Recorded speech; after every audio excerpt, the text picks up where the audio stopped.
নমস্কার বন্ধুরা, আজকে আমি আপনাদের সঙ্গে পটল আলুর রেসিপি শেয়ার করব। পটল আলু রেসিপি তৈরি করতে গেলে কি কি লাগছে: পটল, আলু, টমেটো, আদা। মশলার মধ্যে লাগছে ধনে গুঁড়ো, জিরে গুঁড়ো, নুন, হলুদ, সামান্য চিনি।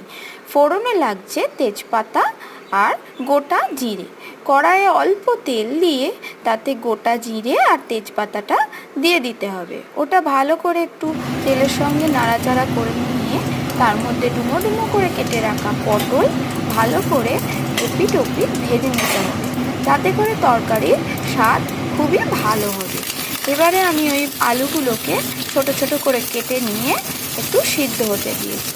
আর পটলটা কড়াইয়ে দিয়ে দেখতেই পাচ্ছেন ভাজতে দিয়েছি।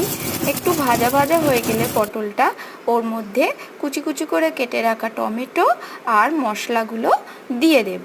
আর তার সঙ্গে আদাটাও থেতো করে রেখেছি, ওটিও দিয়ে দেব।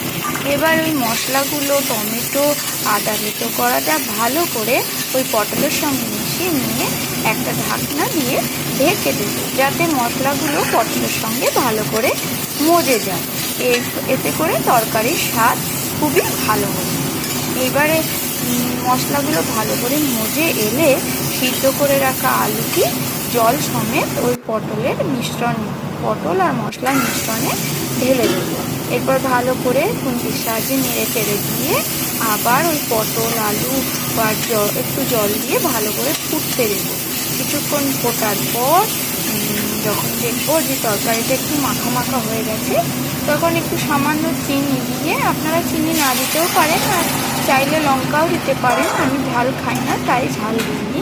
তো এইভাবে আপনারা এই গরমের দিনে খুব সহজে অল্প তেল মশলা দিয়ে পটল আলুর তরকারিটি রান্না করে দেখতে পারেন। খেতে খুবই সুস্বাদু হয়। এইভাবেই আমি বাড়িতে